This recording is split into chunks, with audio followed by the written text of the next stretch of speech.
20-minute daily Bible reading. Day 67.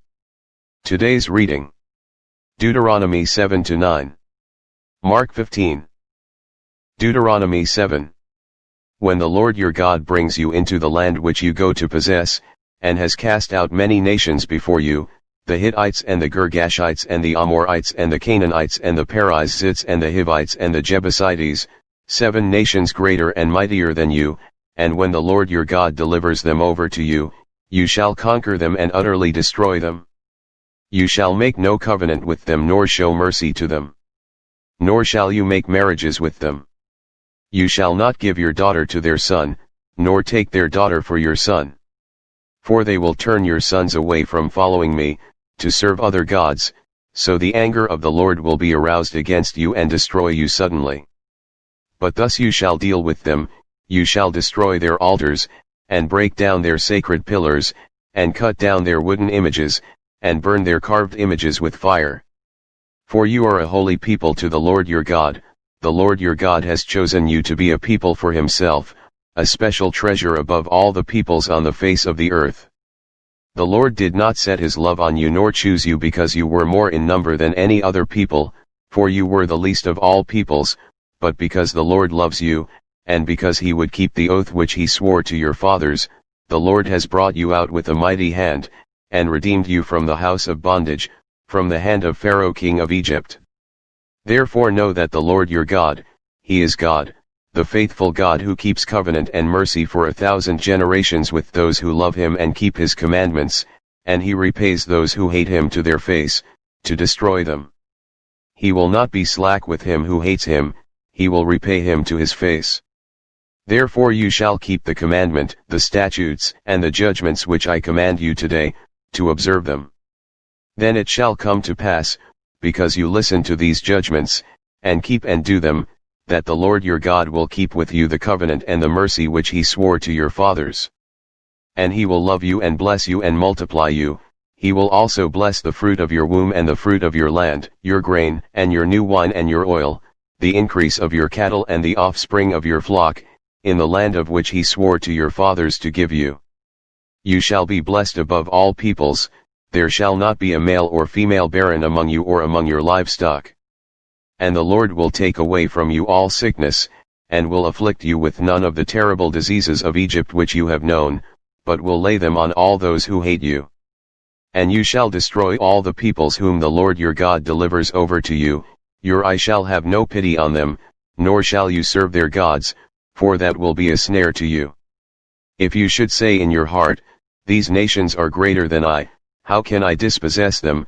You shall not be afraid of them, but you shall remember well what the Lord your God did to Pharaoh and to all Egypt, the great trials which your eyes saw, the signs and the wonders, the mighty hand and the outstretched arm, by which the Lord your God brought you out. So shall the Lord your God do to all the peoples of whom you are afraid. Moreover, the Lord your God will send a hornet among them until those who are left, who hide themselves from you, are destroyed. You shall not be terrified of them, for the Lord your God, the great and awesome God, is among you. And the Lord your God will drive out those nations before you little by little. You will be unable to destroy them at once, lest the beasts of the field become too numerous for you. But the Lord your God will deliver them over to you, and will inflict defeat upon them until they are destroyed. And he will deliver their kings into your hand, and you will destroy their name from under heaven. No one shall be able to stand against you until you have destroyed them. You shall burn the carved images of their gods with fire. You shall not covet the silver or gold that is on them, nor take it for yourselves, lest you be snared by it, for it is an abomination to the Lord your God. Nor shall you bring an abomination into your house, lest you be doomed to destruction like it. You shall utterly detest it and utterly abhor it, for it is an accursed thing. Chapter 8. Every commandment which I command you today you must be careful to observe, that you may live and multiply, and go in and possess the land of which the Lord swore to your fathers. And you shall remember that the Lord your God led you all the way these 40 years in the wilderness, to humble you and test you, to know what was in your heart, whether you would keep his commandments or not. So he humbled you, allowed you to hunger, and fed you with manna which you did not know nor did your fathers know, that he might make you know that man shall not live by bread alone, but man lives by every word that proceeds from the mouth of the Lord. Your garments did not wear out on you, nor did your foot swell these 40 years. You should know in your heart that as a man chastens his son, so the Lord your God chastens you. Therefore you shall keep the commandments of the Lord your God, to walk in his ways and to fear him. For the Lord your God is bringing you into a good land, a land of brooks of water, of fountains and springs, that flow out of valleys and hills, a land of wheat and barley, of vines and fig trees and pomegranates, a land of olive oil and honey, a land in which you will eat bread without scarcity, in which you will lack nothing, a land whose stones are iron and out of whose hills you can dig copper. When you have eaten and are full, then you shall bless the Lord your God for the good land which he has given you. Beware that you do not forget the Lord your God by not keeping his commandments, his judgments, and his statutes which I command you today, lest, when you have eaten and are full, and have built beautiful houses and dwell in them, and when your herds and your flocks multiply, and your silver and your gold are multiplied, and all that you have is multiplied, when your heart is lifted up, and you forget the Lord your God who brought you out of the land of Egypt, from the house of bondage, who led you through that great and terrible wilderness, in which were fiery serpents and scorpions and thirsty land where there was no water, who brought water for you out of the flinty rock, who fed you in the wilderness with manna, which your fathers did not know, that he might humble you and that he might test you, to do you good in the end. Then you say in your heart, my power and the might of my hand have gained me this wealth. And you shall remember the Lord your God, for it is he who gives you power to get wealth, that he may establish his covenant which he swore to your fathers, as it is this day. Then it shall be, if you by any means forget the Lord your God, and follow other gods, and serve them and worship them, I testify against you this day that you shall surely perish. As the nations which the Lord destroys before you, so you shall perish, because you would not be obedient to the voice of the Lord your God. Chapter 9. Hear, O Israel, you are to cross over the Jordan today, and go in to dispossess nations greater and mightier than yourself, cities great and fortified up to heaven, a people great and tall, the descendants of the Anakim, whom you know, and of whom you heard it said, who can stand before the descendants of Anak. Therefore understand today that the Lord your God is he who goes over before you as a consuming fire. He will destroy them and bring them down before you, so you shall drive them out and destroy them quickly, as the Lord has said to you. Do not think in your heart, after the Lord your God has cast them out before you, saying, because of my righteousness the Lord has brought me in to possess this land, but it is because of the wickedness of these nations that the Lord is driving them out from before you. It is not because of your righteousness or the uprightness of your heart that you go in to possess their land, but because of the wickedness of these nations that the Lord your God drives them out from before you, and that he may fulfill the word which the Lord swore to your fathers, to Abraham, Isaac, and Jacob. Therefore understand that the Lord your God is not giving you this good land to possess because of your righteousness, for you are a stiff-necked people. Remember. Do not forget how you provoked the Lord your God to wrath in the wilderness. From the day that you departed from the land of Egypt until you came to this place, you have been rebellious against the Lord. Also in Horeb you provoked the Lord to wrath, so that the Lord was angry enough with you to have destroyed you. When I went up into the mountain to receive the tablets of stone, the tablets of the covenant which the Lord made with you, then I stayed on the mountain 40 days and 40 nights. I neither ate bread nor drank water. Then the Lord delivered to me 2 tablets of stone written with the finger of God, and on them were all the words which the Lord had spoken to you on the mountain from the midst of the fire in the day of the assembly. And it came to pass, at the end of 40 days and 40 nights, that the Lord gave me the 2 tablets of stone, the tablets of the covenant. Then the Lord said to me, Arise, go down quickly from here, for your people whom you brought out of Egypt have acted corruptly, they have quickly turned aside from the way which I commanded them, they have made themselves a molded image. Furthermore the Lord spoke to me, saying, I have seen this people, and indeed they are a stiff-necked people. Let me alone, that I may destroy them and blot out their name from under heaven, and I will make of you a nation mightier and greater than they. So I turned and came down from the mountain, and the mountain burned with fire, and the 2 tablets of the covenant were in my 2 hands. And I looked, and behold, you had sinned against the Lord your God, had made for yourselves a molded calf. You had turned aside quickly from the way which the Lord had commanded you. Then I took the 2 tablets and threw them out of my 2 hands and broke them before your eyes. And I fell down before the Lord, as at the first, 40 days and 40 nights, I neither ate bread nor drank water, because of all your sin which you committed in doing wickedly in the sight of the Lord, to provoke him to anger. For I was afraid of the anger and hot displeasure with which the Lord was angry with you, to destroy you. But the Lord listened to me at that time also. And the Lord was very angry with Aaron and would have destroyed him, so I prayed for Aaron also at the same time. Then I took your sin, the calf which you had made, and burned it with fire and crushed it and ground it very small, until it was as fine as dust, and I threw its dust into the brook that descended from the mountain. Also at Taberah and Massah and Kibroth Hattaavah you provoked the Lord to wrath. Likewise, when the Lord sent you from Kadesh Barnea, saying, Go up and possess the land which I have given you, then you rebelled against the commandment of the Lord your God, and you did not believe him nor obey his voice. You have been rebellious against the Lord from the day that I knew you.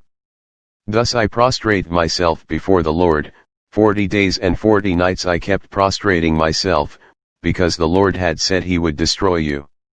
Therefore I prayed to the Lord, and said, O Lord God, do not destroy your people and your inheritance whom you have redeemed through your greatness, whom you have brought out of Egypt with a mighty hand. Remember your servants, Abraham, Isaac, and Jacob. Do not look on the stubbornness of this people, or on their wickedness or their sin. Lest the land from which you brought us should say, because the Lord was not able to bring them to the land which he promised them, and because he hated them, he has brought them out to kill them in the wilderness. Yet they are your people and your inheritance, whom you brought out by your mighty power and by your outstretched arm. Mark 15. Immediately, in the morning, the chief priests held a consultation with the elders and scribes and the whole council, and they bound Jesus, led him away, and delivered him to Pilate. Then Pilate asked him, Are you the king of the Jews? He answered and said to him, It is as you say. And the chief priests accused him of many things, but he answered nothing.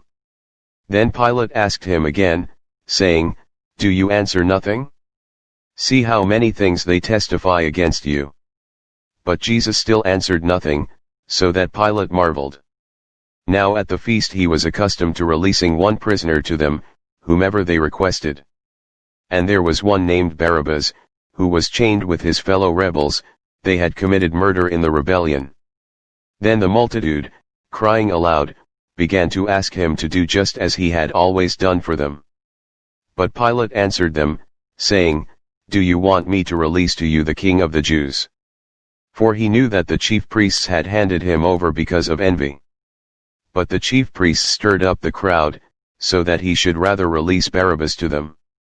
Pilate answered and said to them again, What then do you want me to do with him whom you call the king of the Jews? So they cried out again, Crucify him. Then Pilate said to them, Why, what evil has he done? But they cried out all the more, Crucify him. So Pilate, wanting to gratify the crowd, released Barabbas to them, and he delivered Jesus, after he had scourged him, to be crucified. Then the soldiers led him away into the hall called Praetorium, and they called together the whole garrison. And they clothed him with purple, and they twisted a crown of thorns, put it on his head, and began to salute him, Hail, King of the Jews! Then they struck him on the head with a reed and spat on him, and bowing the knee, they worshipped him. And when they had mocked him, they took the purple off him, put his own clothes on him, and led him out to crucify him. Then they compelled a certain man, Simon a Cyrenian, the father of Alexander and Rufus, as he was coming out of the country and passing by, to bear his cross. And they brought him to the place Golgotha, which is translated, place of a skull. Then they gave him wine mingled with myrrh to drink, but he did not take it. And when they crucified him, they divided his garments, casting lots for them to determine what every man should take. Now it was the 3rd hour, and they crucified him. And the inscription of his accusation was written above, "The King of the Jews." With him they also crucified 2 robbers, one on his right and the other on his left. So the scripture was fulfilled which says, "And he was numbered with the transgressors." And those who passed by blasphemed him, wagging their heads and saying, "Aha! You who destroy the temple and build it in 3 days, save yourself, and come down from the cross." Likewise the chief priests also, mocking among themselves with the scribes, said, "He saved others, himself he cannot save. Let the Christ, the King of Israel, descend now from the cross, that we may see and believe." Even those who were crucified with him reviled him. Now when the 6th hour had come, there was darkness over the whole land until the 9th hour. And at the 9th hour Jesus cried out with a loud voice, saying, "Eloi, Eloi, lama sabachthani," which is translated, my God, why have you forsaken me?" Some of those who stood by, when they heard that, said, "Look, he is calling for Elijah." Then someone ran and filled a sponge full of sour wine, put it on a reed, and offered it to him to drink, saying, "Let him alone, let us see if Elijah will come to take him down." And Jesus cried out with a loud voice, and breathed his last. Then the veil of the temple was torn in 2 from top to bottom. So when the centurion, who stood opposite him, saw that he cried out like this and breathed his last, he said, "Truly this man was the Son of God." There were also women looking on from afar, among whom were Mary Magdalene, Mary the mother of James the Less and of Joses, and Salome, who also followed him and ministered to him when he was in Galilee, and many other women who came up with him to Jerusalem. Now when evening had come, because it was the preparation day, that is, the day before the Sabbath, Joseph of Arimathea, a prominent council member, who was himself waiting for the kingdom of God, coming and taking courage, went in to Pilate and asked for the body of Jesus. Pilate marveled that he was already dead, and summoning the centurion, he asked him if he had been dead for some time. So when he found out from the centurion, he granted the body to Joseph. Then he bought fine linen, took him down, and wrapped him in the linen. And he laid him in a tomb which had been hewn out of the rock, and rolled a stone against the door of the tomb. And Mary Magdalene and Mary the mother of Joses observed where he was laid.